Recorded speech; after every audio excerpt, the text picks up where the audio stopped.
What's good? What's good? We are back. One and only Paul Pickett, host of the Paul Pickett Podcast, aka Triple P, aka the Common Sense Podcast, your source for music, sports, politics, world events, and much, much more. Right now, we are live on Facebook, Instagram, and YouTube as usual. Audio version will be downloaded later and will be uploaded to Spotify, Apple, Amazon, Deezer, TuneIn, Stitcher, Slacker, iHeartRadio, Player FM, and much more. As y'all know, it's fight week for all you bare knuckle fans out there. BKFC fight week in Hollywood, Florida, July 12th, 7 p.m. Eastern Standard Time. If you got Amazon Prime, you can actually watch it on there, or you can watch it on Fubo Sports, or you can watch it on BKFC app if you have that as well. We got a guest coming on here shortly. We'll give her a little bit of time to click on and whatnot, and then we'll introduce her. But yeah, I can't wait to this. You got Perdomo versus Adams. I'm really anticipating that. Excited to see how that one definitely goes. I'll check my Instagram live, make sure. I know Instagram's been having issues lately and whatnot, from what they said on my StreamYard. So I want to make sure everything's copacetic, everything's working. Ba-da-ba-ba-ba-ba-ba. Yep, everything seems to be working. Guest should be coming on here real soon. I know she said she had an hour in between work, if I'm not mistaken, so we ain't gonna take up too much of her time. But yeah, you still got BKFC Fight Night in Philly. That's coming up July 25th. You still got BKFC 79 in Sturgis August 2nd, which is where our guest will be fighting at. And that's probably going to be really packed out. Last time it was a lot of people out there. Of course, Sturgis brings a lot of people, so that's a really good time to do a bare knuckle fight event. And I know the bikers definitely are into bare knuckle fight.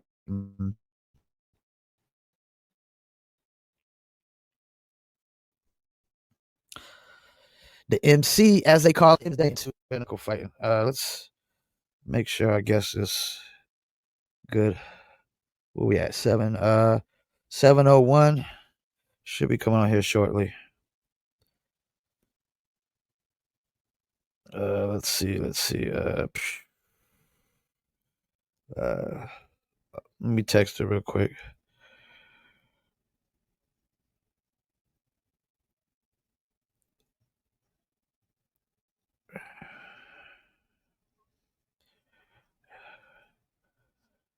All right. So I guess I'll go over this Florida card until she clicks on. I mean, of course, you got Leonardo Perdomo versus Arnold Adams. It's gonna be interesting. I'm be honest, man. I don't see nobody beating Perdomo anytime soon. And if Adams beats Perdomo, I mean, wow, that's gonna be a shocker and a setback for Perdomo, I would say.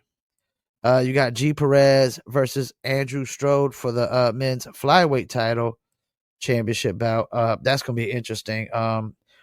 Cutman Perez is 5-1, Strode 3-0. I don't know. I'm not even gonna pick a side on that one. I have no idea who's possibly gonna win that one. Shouts out to my man David Simpson for tuning in. Shouts out to Boxer Tricks for tuning in. Appreciate you. Starting to get some people coming in on Instagram as well as the Facebook and the YouTube. You got Brian El Gallo Duran versus Robbie Peralta. That's going to be a good one to me. Justin Ibarola versus Robert Armas, who I just recently interviewed. Go check out that interview on Paul Pickett Podcast. That's going to be an interesting one. I mean, if Robert Armas wins this one, he would have beat Chris Garcia last fight, and then Justin Ibarola this fight. That should possibly get him a title shot, man. Possibly get him a title shot. You just beat two ranked guys back to back if you beat Justin. You got Howard H.D. Davis fighting Draco Rodriguez. Draco's 2-0, looking to go 3-0. Of course, Howard Davis, he got 11 bare knuckle fights on his belt, 7-3-1. Francesco Ricci, who I interviewed recently as well. Go check out that interview, Paul Pickett podcast. He's 6-2, looking to go to 7-2, and you got Dallas Davison trying to get over the 500, the 50% 500 mark. He's 3-3 right now. Christine Vicens versus Sarah Click. I mean, I can't see Christine Vicens losing this fight. I mean, she did lose to Christine Faria last fight, but I mean, who doesn't lose to Christine Faria? And I think just how tough she fought her is going to make it harder on the rest of her competition going forward.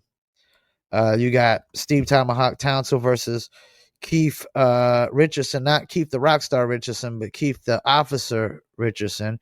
And go check out the interview I did recently with Steve Tomahawk Townsend as well. He's 4-4, looking to go to 5-4. Keith Richardson's 2-1, so with a win, he'll be at 3-1. Then you got Gaston Reno versus Milton Voltaire. Gaston's 1-0 up, and Milton's 0-0. All right, so we about to bring on our guest. She started in MMA. She's 1-0 in BKFC. From what I can see, 4-1 in bare knuckle. About to fight BKFC 79, the Buffalo Chip, Sturgis, South Dakota, August 2nd, which starts 7 p.m. Eastern Standard Time. And she will be fighting Taylor Starlin. Let's bring on the one and only Shelby Boom Boom Cannon. Shelby, how you doing? I'm doing good. Thank you. This is fun. I didn't know this was going to be live until yesterday when I saw your post. Yeah, I was pre-recording at first, but then I decided it was time to start going live because I got so many clips out there, and I think people kind of pretty much catching on to what I'm doing. So I want to start here. First interview, I just like to kind of get to know the fighter, some of the past things and stuff like that. So you started in MMA, correct? Yes, yep. Okay, now how'd you decide to go into MMA? So I did a couple kickboxing fights, and my coach at the time, I guess my style, he just thought it would be a good fit for Mm-hmm. MMA. And that's just kind of what happened. And I was 115 pounds in my weight Yeah. division. They needed some people, so he just kind of signed me up, and we showed up and lost a few, won a few, and it's kind of short lived. Yeah, I didn't really start MMA until I think I was 27. So Okay. yeah, I didn't grow up doing mixed martial arts or kickboxing, or I mean, I wasn't in wrestling, didn't do sports. Uh, so I think I just ended up going to the gym, just to be at the gym, and then it just kind of happened. It was kind of just one of those opportunities you just say yes to. You keep saying yes, and then doors keep opening. You keep walking through them, and and here we are. Now, why'd you decide to transition from MMA to bare knuckle? I'm pretty sure your husband and your family at first was like, "This is crazy." Yeah, I mean, I've said it before. I think that's everybody's family's probably first impression of bare knuckle, like but for me, it was an age thing. I was like 30 years old, and Okay. I was 31, and just my knees take an impact with wrestling and the jujitsu, and like the takedowns. I could feel it a little bit on my body, and I love stand up. I love boxing. Love striking. So with the opportunity with bare knuckle, like it just coming out in 2020, getting real big, kind of Mhm. watching some of the MMA stars going big in bare Yeah. knuckle. I just wanted to be a part of the growth of bare knuckle. It just seemed like it was just kind of like a no brainer, like, of course I want to be a part of bare knuckle. Yeah, I've been doing bare knuckle fights since I was 15 years old. Why not, go old school? So So you going from MMA to bare knuckle? Was there a learning curve? Yeah, I would say the striking and like the guard. The guard is always a little bit different. The rule set, Uh-huh. going in, being able to do some clinch, but you can't do, like the like two hands behind the neck, and you gotta, keep your guard kind of tight, and like there's some things that are different, obviously, but I think ultimately, I mean, it's pretty much the same. I mean, if you like striking and you're good with your ins and Mhm. your outs, and um, if you've got grit and you can get in there and you're okay with getting bloody and getting cut up, ultimately, fighting is fighting. You got to have that Yeah. dog in you regardless. So, I'd say it's really all in all the same as long as you know the rules. What you can get away with and what you can't. So you were 3-1 before you came into BKFC. Now, how'd you end up in BKB, which I think was BYB at the time, if I'm not mistaken? Yeah, so BYB kind of just like came across our like I didn't even know BYB existed until I don't even know what happened. I was just looking at bare knuckle fights. Like I had went to tryouts for BKFC. I got a contract. It was through a management company. I didn't need a management company, so that kind of fell through. And I still was Okay. interested in bare knuckle. So I was looking at bare knuckle fights and just came across this trigon, this triangle, and you're like, what the heck is this? And you just kind of start looking into it, and you just, you get enthralled with it, and the whole um really, I love the idea of like the close counter fighting with the trigon versus like the larger like octagon or squared circle. And so, my coach reached out, and they were real interested, and we just kind of did some negotiating, and we just we got a contract, and went balls to the wall, did what we could, and BKFC just ended up being another opportunity after BYB. So, we just went with that. Yeah, and I'm glad you said that about the rings because I was going to ask you about that because, when I interviewed the CEO of BKB, he basically was talking about, the rings. Like that's what they kind of put down BKFC for is the ring. Like they say you could just run so far in the ring and stuff, and that triangle Mhm. ring, you got to really get into it. Yeah, So, I agree. yeah. So, I watched a fight with, I guess it's uh, Aaron's Aris Eris Nestle, Nestle. yeah, Mhm. Torres. Yeah, yeah, So it seems like you really, really like the clinch. Is that correct? I do. I went into that fight not really thinking I was going to do a whole lot of clinch. I was Mm-hmm. going to try to work a little bit more on my ins and outs, but she just kept ducking so far under and so low. It was just real easy for me to just put my hand behind her neck and just do the single arm plum and just, keep touching her.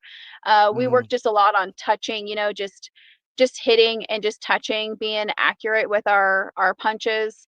And I thought I was going to do a little bit more like with combinations, but I was just able to, kind of show out with the clinch. So it worked out. But yes, absolutely. I love the clinch. I'm always working the clinch, even if it's not like number one, Yeah. part of the game plan. Yes, absolutely. Always working the clinch for sure. And that seems like that definitely benefits you in the clinch because you were over there just welling on her face, and it looked like you was running out of energy. And, you was exhausted, but you was still welling and welling and welling until she pretty much got bloody on that one. Yeah, I was actually pretty tired after the third round. My coach even said it looked like I took the fourth round off, and then I went balls to the wall again on the fifth round. I thought it was gonna end up being over in the third round. Hmm. So I just kind of just kept, touching her. And I learned a lot in that fight, as far as, like muscle endurance and being able to Okay. throw so many combinations, like in so many punches. It doesn't matter if you hit hard, it doesn't matter if you're just touching them, that endurance, it can wear out regardless. So, I learned a lot in that fight. That was a good fight. I enjoyed sharing that space with her. That was a good one. Now, does bare knuckle can it seem to be like more exhausting than like other combat sports as you go further into the rounds? Because it seems like when guys be fourth or fifth round or women be fourth or fifth round, y'all really gassed. I don't know. I feel like more recently I've been doing a lot more conditioning. Mm, I think for me it's about like being nervous and, like okay. being in front of a larger crowd. Like just the opportunities that are in front of me. I tend to sometimes get stuck on that, and I think that can probably play a little bit into getting a little tired faster. But I always call it your first wind. If you're not used to that, you're not used to fighting through that, then yeah, I mean, that can make or break a fight regardless. I was just talking to my coach about that. It don't matter how much skill you have. If you don't got gas Yeah. in your tank, it's over. So, we've been doing a lot of conditioning with, cardio, doing like masks and breathing treatments in and out of your nose, really exhausting the lungs, high elevation training. And I think that's honestly probably one of the most important things when it comes to being a fighter, especially in bare knuckle. Uh, I don't know if it's more exhausting, to answer your question per se. I think it's just a lot more fast paced. Fast It's kind of paced. like, Yeah. yeah, like when you're running a sprint versus like jogging. I think it's just more fast paced, and sometimes it can just get to you. Yeah, I interviewed somebody and the way they explained it is boxing starts out slow and gets fast. BKFC or bare knuckle starts out fast and then it gets slow towards the end. That's a good way to put it. Yeah. So you also fought for the title in BKB. I mean you didn't win, but what do you feel like you learned from that fight? I feel like I learned a lot about the actual sport, like as far as like the knockdowns are concerned, Uh-huh. what the judges are looking for. Like aesthetics actually do mean something when it comes to this sport. Um, my hair was a big deal. Getting caught and getting cut is a big deal. Even if you're just walking through punches, it doesn't matter. Mhm. You got to be able to cut them if they cut you. Damage is important in bare knuckle. And I think as far as the rule set, I learned more in that fight compared to any other fight when it comes to the rule set and what the judges are actually looking for. What do you think the judges are actually looking for? So I think, well, I know what they're Okay. looking Well, for. yeah, what do you yeah. Yeah, so they're looking for, effective aggression. It's not necessarily how many times you hit your opponent. It matters on the effectiveness of the striking. Okay. And and if you and your opponent are throwing the same amount of effective strikes, then the judges are looking for effective aggression. And so there's a difference for me now versus then. I thought effective aggression was just as important as effective striking, but ultimately it's not. It's not if your opponent is out striking you. I mean, some people might go, well, duh, but if you're controlling the ring and you think you're picking your opponent apart, but Uh-huh. they land one good strike and it cuts your face open and you start bleeding, the judges are going to see that your opponent, it doesn't matter if you were controlling the ring or not, your Yeah. opponent just sliced your face open. So they just won the round. Yeah. Um, and so that's more or less what they're looking for. And when you say you said how do you say it again? Something aggression? What do you mean by Effective that? aggression, What does that meaning exactly like, mean? so that's more like, I'm trying to end the fight. So I'm not just pushing the pressure Okay. just to, look like I'm pushing the pressure. I'm not Yeah. just dancing in the middle of the ring just to, say that I'm controlling the center. Effective Okay. aggression is me coming forward and trying to land strikes, and trying to hurt you versus, and I mean, I'm sure there's some legalities there, but you know what I'm saying? Effective aggression versus me just, you know, trying to look like I'm doing something versus I am Yeah.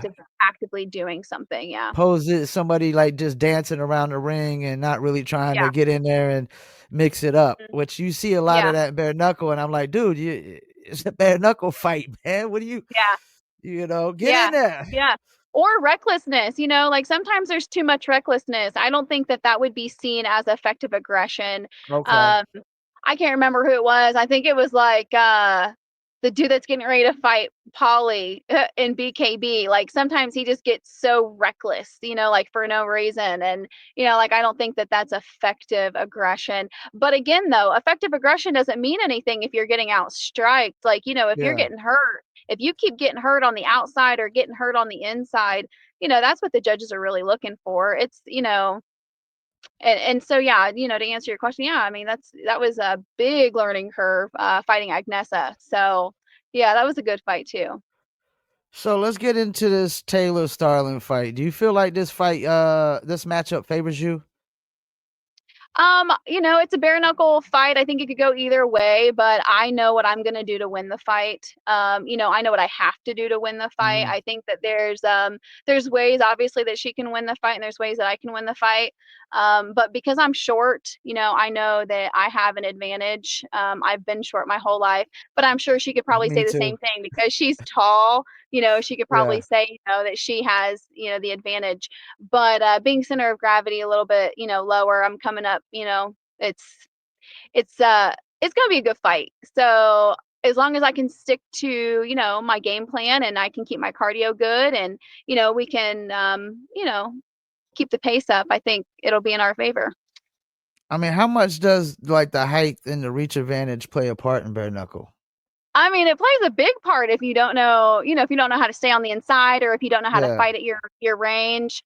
Um, we'll see. I mean, Taylor's a really good fighter. She's aggressive. She doesn't have to throw power shots to be able to land effectively. Um, so I think for me, it's just going to be accurate. I have to be very accurate with my punches. I'm going to have to stay on the inside. We'll see where the clinch takes us. She's got a good clinch too.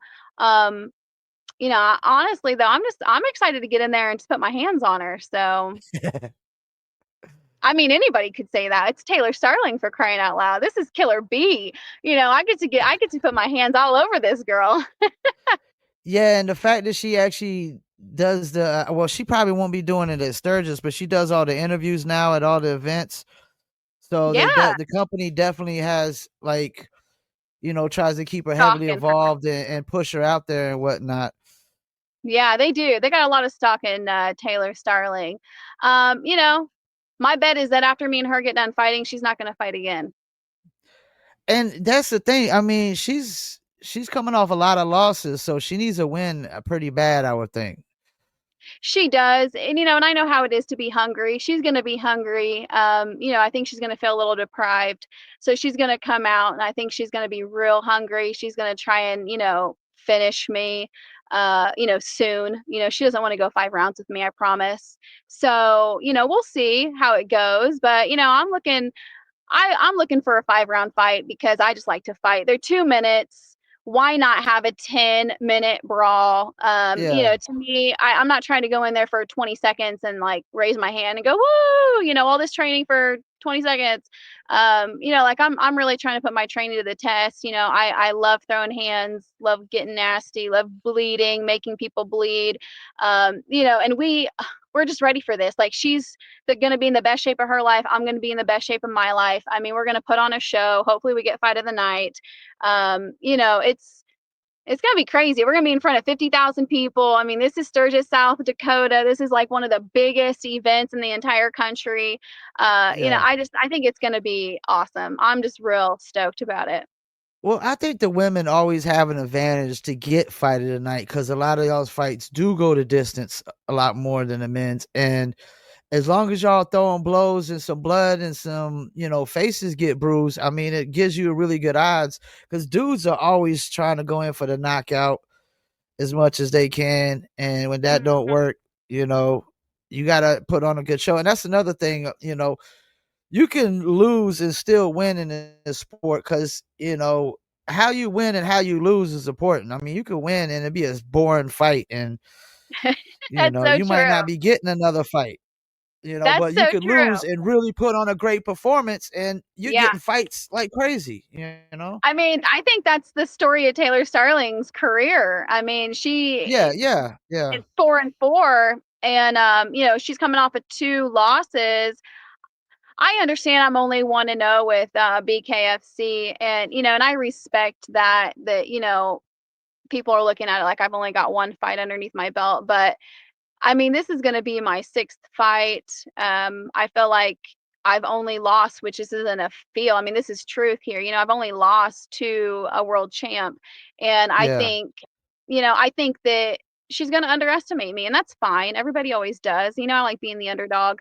But you're right. It does matter how you win, and it does matter how you lose. And I think that all of my fights have been pretty active. You know, I don't think I've really had a boring fight. Um, I but agree. maybe. Oh, well, thank No, you. I I was gonna was say watching maybe your I'm fights. I was biased. watching your fights, and I was like, yo, she likes to clinch, which really shows a making of what could be a good fight. You know, there's going to be a lot of punches to the face. Somebody's probably going to get an eyeball swollen or bruised up. There's probably going to be blood. You know, I mean, because clinching has a lot of advantages. It's good on the offensive and it's good on the defense when somebody's tearing you up. You could clinch to kind of, gain your Yeah, composure back and whatnot. And then yeah, it's good for point. It's good for points too. Like you were talking about the judges earlier. If you get in there, clinch and start throwing some blows to the rib and then rib shots, I don't bare yeah. knuckle, but they look like they can cause some damage. Yeah, they can. I take pride in conditioning my body. You know, I do a lot of body shots, and we do a lot of conditioning with the body, doing bare knuckle, punches to the kidneys, liver, ribs, all that fun stuff. Because you're right, if you're not ready for that, then body shots, they can hurt. There was a time where, I didn't train for like 4 weeks, and we get back into the gym, and, my coach and the guy I train with, his son starts throwing blows to my gut, and it was like devastating.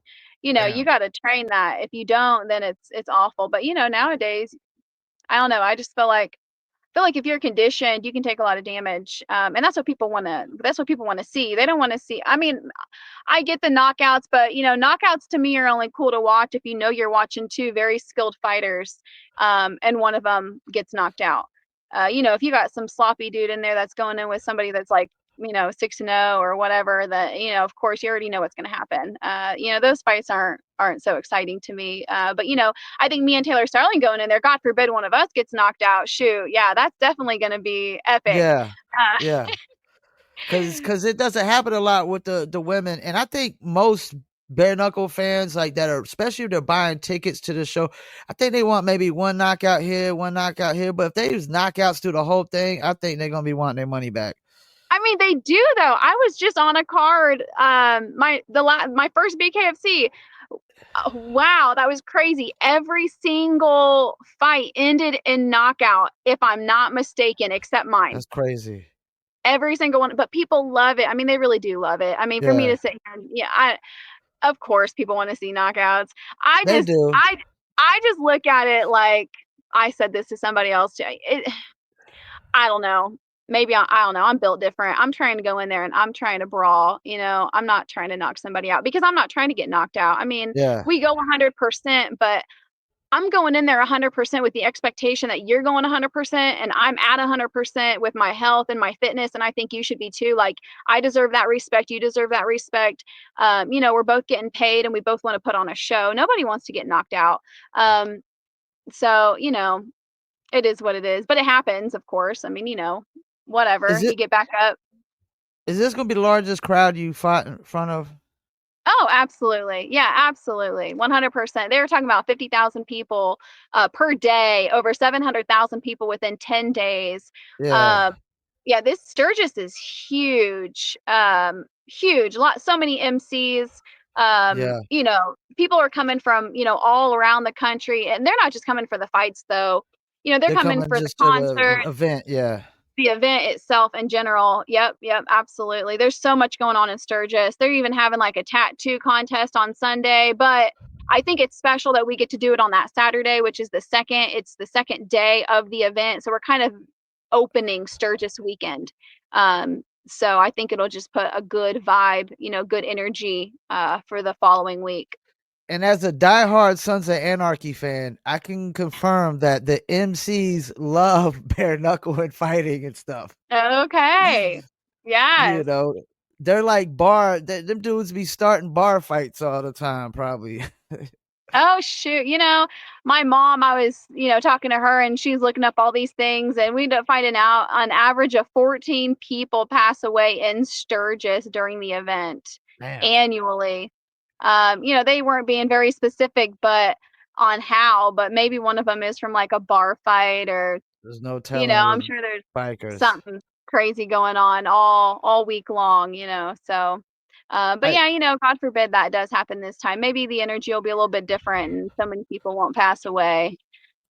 So I got one more question. We're gonna let you do shout outs for your sponsors or whatever. What is something about you that your fans might not know? I own and operate a nail salon 4 days a Okay. week.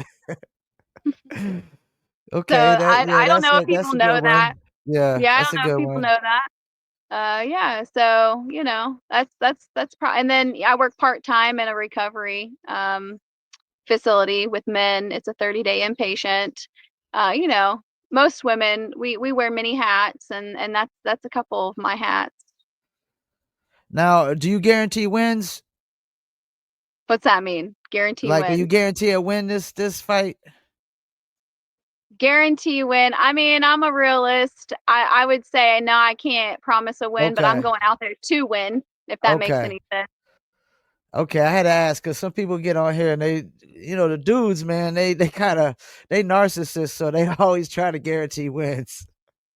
I mean, I've just been in so many fights. I know how they go. You got to be smart. You got to be tactical. You got to, you don't know what your opponent's going to do. I'm going to be on my toes the whole time. I'm going to be ready for whatever it is that she's going to bring, and and I'm going to bring it 100%. So I'm going to be in the best shape of my life. I always am. I always work hard. And the goal is to always win. So, And this is the you know, co-main event too, right? yeah, it is. Yeah. Okay. Yeah, Yeah. super exciting. The last time I was the co-main was my title fight for Okay. Ignessa in Florida was my last co-main. So Well, before we let you go, any shout outs you want to do for sponsors, anything? yeah, I mean, I'm always representing, stopping gun violence and stopping fentanyl. My sponsor, Kevin Oliver, he's helped me throughout this whole fight camp. He's got my uniform, which we're waiting on. I'm really excited about my uniform. Um, we're going to be representing the full armor of God with my uniform, the Okay. veteran from World War II. I don't think a lot of people know that, Sturgis was actually built on the backs of World War II vets I didn't know that. coming to, yeah, so they came to Sturgis um, because of Poppy. Poppy, he opened up the bike shop after he inherited an ice company. And during that time, was when Freon was made. And so, he knew obviously he wasn't going to make a living selling ice. So he opened up a bike shop and ended up turning into this event. He was way before his time with the local events, raising awareness. And what happened is, World War II vets, I mean, they started riding bikes. I mean, that was kind of the whole thing. They were coming and telling Poppy about, like their PTSD and their mental health. And, this was before the pharmaceutical companies had their hands in all these things. And I just think that it's really cool. They had like the camaraderie out there in Mm. South Dakota. And, here we are going out there, and I want to give props to the vets. So we're going to be repping some camo. And, then of course, not just the full armor of God, but also the stopping fentanyl and stopping gun violence. So all that's going to be wrapped in one. And I don't know if I can look and see. I was going to give the name of the person that ended up making my uniform for me, but I don't have it off the top of my hand, but I'll have to make sure that I post that. But yeah, I mean, huge shout out to Kevin Oliver for just kind of being by my side, after losing his sons to both of those epidemics, that are taking our youth right now. With the 4th of July just passing, there was just so many horrible incidents happening with gun violence. People are just out here in the streets. These parents aren't watching their kids, and they need to keep their kids inside. They need to educate their kids, and they need to care a little bit more. I understand that we all have our own worldly desires, but sometimes we need to step back and we need to do what's right and keep our kids at home. So yeah, huge shout out to Kevin Oliver for kind of just opening my eyes to some of these things that are happening, and helping me become a better mom, and just a better human being, and with awareness. So yeah. Yeah, I got a friend out here in Fayetteville, North Carolina, where he does helps out with fentanyl and stuff like that because he both his brother and his younger sister, they both OD'd on fentanyl and whatnot. Yeah, And it's too so common these days. Too he's common. dedicated his whole life to that, really just trying to. And fentanyl is, I mean, you could just barely breathe it and Yeah, you could OD off of it. So it's definitely yeah. dangerous. It is because, people might have a drug of choice and it's got nothing to do with fentanyl. And if it happens to be laced with fentanyl, that's the Fentanyl, problem yeah. because their tolerance isn't up. There's people out here that do have the drug of choice of fentanyl, and that's different. Not that I'm condoning addiction, but I'm just saying it's obviously more dangerous for somebody that doesn't do it. So you're right. You Yeah. breathe it in, you're gonna die. You touch it, it gets in your skin, gets into your bloodstream. Yeah, I mean you're gonna need And to they be. never know it's in there because nobody's telling you, hey, it's fentanyl in here. They're just Yeah, cutting it with yeah, it's fentanyl and cheap. selling it. Yeah, yeah, it's cheap. They're trying to make a profit. They're not looking at the repercussions. Life is just not valued anymore. So it's Yeah. sad, but it's good that I think that more people are talking about it because like my son, he's 15, and he's got a whole different view on even doing vaping because of all the stuff Okay. that's in vapes nowadays. Yeah. And his friends, he's even talking to his friends about it. He was showing me a post on Instagram that he made, and he was talking about all the cons from, smoking the vape. And I thought, you know what? That's awesome because that's what it's going to take. It's going to be the youth talking to the youth. They got to lead by example. So yeah. Yeah. All the man made drugs are the worst. Yeah, And absolutely. vape is definitely a man made drug, and fentanyl, all this. I mean, coke comes from leaves, but they manufacture with so many chemicals and stuff like Yeah. that. You know. Yeah. Yeah, I mean, unless you're growing it in your own backyard. No, you're not wrong. Yeah. All right. Well, I appreciate you taking the time out. Definitely gonna make sure I put out a bunch of clips, and I'm gonna be tuning in. Can't wait to see this fight. And you gonna be Thank watching you. the fights this weekend? Oh, yeah, yeah, yeah. Is it this weekend already? It's coming up Yeah, so fast. Saturday. Yeah, Saturday. The Florida card. Oh, okay, yeah, and they got another card too the following weekend, I believe, as Philly. well. Yep, Philly. Uh, I'm looking forward to. I think Roman's fighting. She fought I got Natalie Yeah, Gage. she's She's fighting. Yeah, a she's fighting. Yeah. Okay, yeah, I'm excited to watch her fight. But yeah, there's gonna be a lot. There's always good fights. I mean, it doesn't even Yeah. matter anymore. You watch the fights; they're all good. So yeah, I'll be tuning in. Absolutely. All right. Well, you a friend of the show? Anytime you want to come back on, announce any fights or anything, just let me know. All right, Paul. Thank you for having All me. right. That was fun. Appreciate your All time. right. Enjoy your day. Thank you so much. All right. Bye. Bye bye. Well, there you have it. Shelby Boom Boom Cannon. We'll be fighting at Sturgis. As you heard, it will be the biggest crowd she's fought in front of. And, of course, you got Gogo versus Lane is the main event, and she will be the co-main event versus Taylor Killer B Starlin. And you got a lot of other fights in there. You got David Simpson, who I interviewed on the show, versus Brandon Conley. Good friend of the show, Zach Kalmus, my first interview actually ever in bare knuckle, versus Corey Willis. And you got Cheyenne Bentliff versus Marisol Rulas, it looks like. And so you got two women's matches on this card, which you normally don't get in BKFC. Jay Kerr versus Dylan Bladen. Trayvon Kroger versus Daniel Pettit. Bear Hill versus Iman Williams. Dan Godoy versus Ruben Arroyo, who I interviewed as well. Go check out that interview. And Elvin Brito versus Jeremiah Scott. I just interviewed Jeremiah Scott recently. Go check out that interview as well. And I've interviewed Elvin Brito as well. That's going to be interesting. And don't forget that I go live on Facebook, YouTube, and Instagram. Appreciate everybody that tune in. Savage Combat Sports, what's good with you, my guy? Appreciate you tuning in.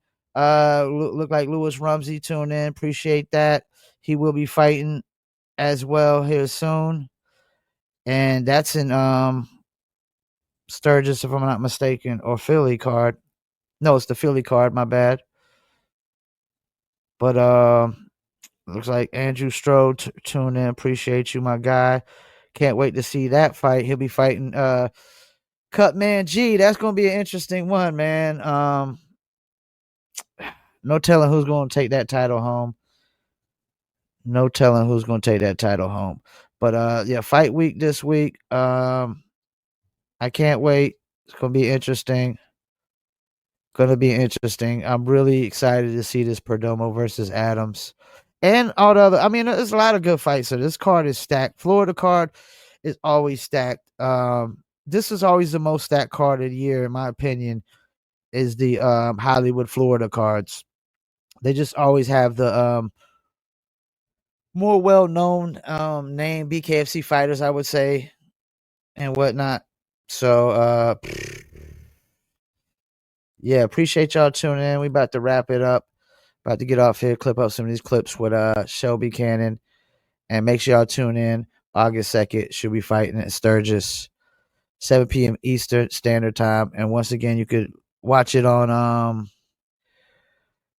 Amazon Prime if you got it, BKFC app, and Fubo Sports. It looked like my Facebook ended early. Looks like we're having some Facebook streaming issues.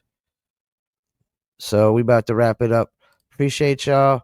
And make sure y'all follow me, Paul Pickett Podcast, on Instagram, Twitter, Facebook, YouTube, TikTok, Rumble, and Millions.co. And the audio version goes to Spotify, Apple, Amazon, Deezer, TuneIn, Stitcher, Slacker, iHeartRadio, Player FM, and much, much more. Peace, and I'm out.